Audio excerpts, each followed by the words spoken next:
Assalamualaikum warahmatullahi wabarakatuh. Shalom, Om Swastiastu, Namo Buddhaya, dan salam kebajikan. Perkenalkan, kami dari gabungan kelompok 3 dan kelompok 10, Prodi Pendidikan Guru Sekolah Dasar Angkatan 2024. Perkenalkan, nama saya Dea Rahayu dengan akhiran NIM 068. Perkenalkan, nama saya Denisa dengan akhiran NIM 106. Perkenalkan, nama saya Nurawalia dengan akhiran NIM 176. Perkenalkan, nama saya Nurul Hidayah dengan akhiran NIM 138. Perkenalkan, nama saya Gunawan dengan akhiran NIM 170. Perkenalkan, nama saya Novarian Hidayah dengan akhiran NIM 067. Tujuan dari observasi ini adalah untuk mengidentifikasi permasalahan polusi, sampah, deforestasi yang ada di daerah Loli Oge dan Monebula, Kabupaten Donggala. Nah, tujuan selanjutnya itu ada menganalisis dampak aktivitas pertambangan di pegunungan terhadap lingkungan serta kehidupan masyarakat. Nah, mengetahui sistem pengelolaan sampah lokal seperti bakti lingkungan dan pembakaran sampah oleh warga. Selain itu bertujuan untuk menggali kearifan lokal dan juga upaya masyarakat dalam menjaga kelestarian dan kebersihan lingkungan. Dan yang terakhir, tujuannya adalah untuk merumuskan solusi dan rekomendasi praktis untuk mengurangi dampak kerusakan lingkungan dan menumbuhkan kepedulian terhadap alam.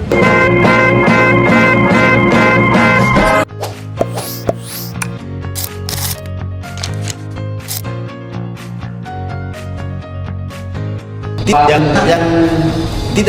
kerja di pabrik batu dia bilang itu tercemar. Nah, karena kenapa? Artinya karena mereka itu gimana saya mau bilangnya? Sudut pandangnya itu berbeda. Ya? Sudut pandangnya berbeda. Iya, pandangan berbeda. Dan juga kata beliau, orang yang di dalam pertambangan itu sudah makan, minum, bahkan merokok dengan udara polusi yang ada. Dan kenapa orang yang dalam pertambangan itu jarang sekali terkena penyakit, tapi orang yang di luar pertambangan itu sering terkena penyakit, bahkan kematian yang saya bilang tadi. Begini, menurut saya orang yang berada di dalam pertambangan itu sistem kekebalan tubuhnya menyesuaikan dengan apa yang ada di dalam pertambangan seperti polusi, sehingga kekebalan tubuhnya meningkat dalam melawan polusi yang ada di dalam pertambangan. Sedangkan orang yang di luar pertambangan itu gampang sekali terkena penyakit karena sistem kekebalan tubuhnya kurang, sehingga polusi yang masuk ke dalam tubuhnya bisa mengakibatkan penyakit bahkan kematian yang seperti saya bilang tadi. Oke, sekian dari saya. Ada beberapa wilayah yang dikirimkan. Kira-kira dampak itu kayak pencemaran begitu kan, karena ini kan pondasinya itu jatuh ke laut kan, jadi di laut itu pasti ada terumbu karang. Kira-kira ada nggak dampak kayak kerusakan ekosistem di laut?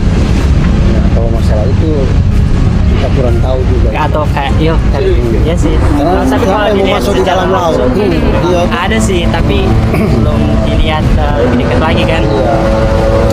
Kelihatannya selama ini nggak ada, aman-aman saja. Kalau sudah kelihatan kalau pencemaran laut kelihatan itu ikan-ikan itu kan terapung. Iya. Nah ini kan nggak ada, aman-aman. Menurut pekerja yang ada di sana, tambang batu yang berada di desa Loli tersebut tidak berdampak pada masyarakat sekitar. Namun, masyarakat sekitar yang berada di sana mengatakan bahwa ia terkena dampak seperti polusi udara. Nah, ini juga sama yang dikatakan dengan kepala desa yang ada di desa Loli tersebut, mengatakan bahwa pemikiran orang yang bekerja di dalam tambang tersebut dengan masyarakat yang hanya tinggal di sekitar daerah tersebut itu sangat berbeda. Jadi, dia memiliki sudut pandangnya masing-masing. Jadi, gimana menurut kalian? Menurut Bapak ini kayak dampaknya kan ada dua, biasa negatif dan positif kan. Dari hasil pertambangan ini dampak positif apa yang didapatkan? Kayak mungkin disejahtera rakyatnya kan, karena ada pembagian. Tidak ada. Berarti tidak ada juga untuk positifnya, jadi tidak ada kesejahteraan untuk masyarakat. Baru kedua itu dampak negatifnya. Misalkan kalau dampak negatifnya itu kayak polisi. Ada rapat, ada. Oh, berarti awalnya ada rapat. Ada. Tapi sampai sekarang tidak ada buktinya. Tidak ada buktinya. Cuma cerita toh saja, tidak ada. kalau debu kan batu. Tapi buat kita orang ini juga tidak ada juga barangkali begitu juga kuat juga kebal sudah kebal dengan abu. Jadi saya bilang sama mereka itu, kalau begini kamu caranya maksud saya harus pakai mobil siram dari atas supaya kamu jadi dorong pakai mobil dorong ambil mobil ya siram begini balik. Jangan cuma di atas, bawah sini siram lagi kemari, terus jangan di situ kasih kemari, siram balik lagi, jadi basah semua ini. Kami kan biasa sampai tidak ada debu. Iya, jangan dari sana, dari daerah Tondo saja itu dapat lihat. Pengolahannya itu kayak kan polusi, ini termasuk polusi, berarti disiram-siram jalannya kalau abu begitu. Kalau ini jangan disiram, kalau terlalu disiram juga dampaknya terlalu cepat rusaknya. Contohnya yang dicor-corkan itu kan sering itu disiram.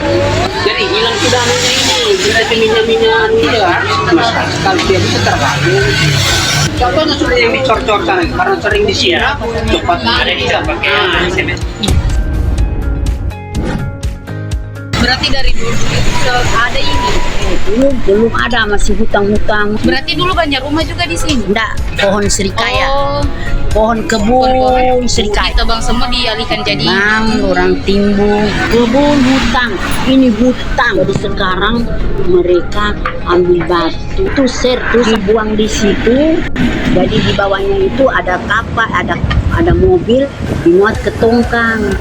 Kalau sudah full itu tongkang berangkat menuju Kalimantan, ke Balikpapan, ke Berau.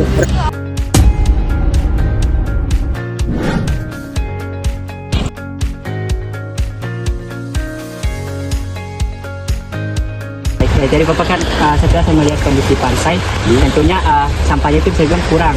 Jadi mungkin di sini telah melakukan pengambilan sampah secara rutin ya. Itu kalau saya bilang secara rutin itu rutinnya tiap hari atau tiap jam? Kalau itu kan biasanya itu kan sampah banyak tiap hari kita membersihkan.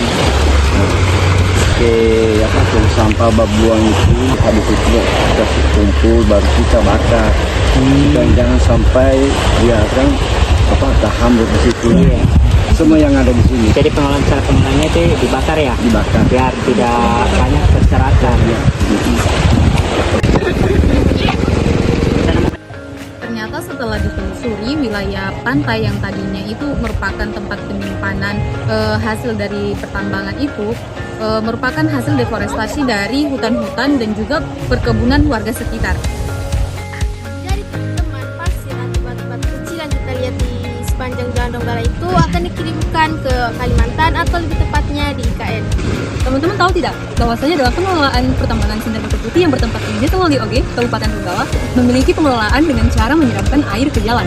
Nah, hal ini bertujuan untuk mengurangi polusi udara yang bisa saja mengganggu pengendara yang melintas di area sekitar pertambangan. Nah, tapi ada pun fun fact nih. Salah satunya itu adalah ketika kita melakukan pengelolaan tersebut secara terus-menerus dengan menyiramkan air ke jalan, hal ini dapat merusak jalan atau infrastruktur transportasi yang bisa mengakibatkan kecelakaan lalu lintas ataupun kerusakan pada jalan raya. Jadi teman-teman, pengelolaan sampah yang ada di wisata Bonebula ini dilakukan rutin setiap hari oleh pengelola yang ada di wisata ini dengan cara mengumpulkan lalu membakar sampah tersebut. Dan saya solusinya itu kayak masyarakat melakukan musyawarah sepakat, yaitu dengan mengumpulkan dua belah pihak. Tapi mereka saling Tapi kan orang sudah melakukan rapat, tapi tidak didengar suaranya masyarakat. Nah, iya justru itu karena kenapa ada yang namanya mufakat atau mufakat masyarakat, yang dimana masyarakat juga bisa menyuarakan suaranya kepada orang-orang tersebut. Terus pertama, kenapa mereka setuju dilakukan itu pertambangan? Karena dorang dikasih iming-iming hadiah. Tapi ternyata tidak ada bukti. Hanya kata-kata saja. Ada cuma di awal-awal. Iya, di awal-awal. Nah, mereka juga iming-imingi kayak sembako, terus juga beras, susu, menghidupi kebutuhan mereka, tapi nyatanya itu kayak palsu. Malahan tadi ada ibu-ibu dan bapak-bapak yang bilang minimal kalau kamu kan itu adalah barangkali susu kamu kasih ke kami. Nah, itu yang mereka harapkan, tapi ternyata tidak ada. Padahal kan dari awalnya mungkin mereka tidak terima, cuma kan ada ini. Jadi mereka coba terima, ternyata sama saja dan bohong, omong kosong saja. Terus kalau saranku tentang wisata Bonibulan ini, kan tadi dibilang sama pengelolanya itu sampahnya itu dibakar. Nah kalau saranku sendiri itu sebaiknya kalau sampah yang tidak dapat terurai itu sebaiknya ditimbun saja supaya mengurangi polusi hasil pembakaran sampah tersebut. Dari observasi kali ini dapat disimpulkan bahwa permasalahan yang terjadi seperti permasalahan sampah di daerah pantai Bonebula, Kabupaten Donggala terjadi akibat dari aktivitas masyarakat itu sendiri, seperti membuang sampah sembarangan. Dan permasalahan lainnya seperti permasalahan polusi serta deforestasi terjadi akibat dari aktivitas penambangan di daerah pegunungan dan penyimpanan hasil tambang di daerah pesisir pantai. Oleh karena itu, dibutuhkannya kesadaran dan tindakan bersama untuk menjaga kebersihan, mengelola lingkungan dengan bijak, dan melestarikan alam demi masa depan yang lebih hijau. Cintai lingkungan, wujudkan masa depan.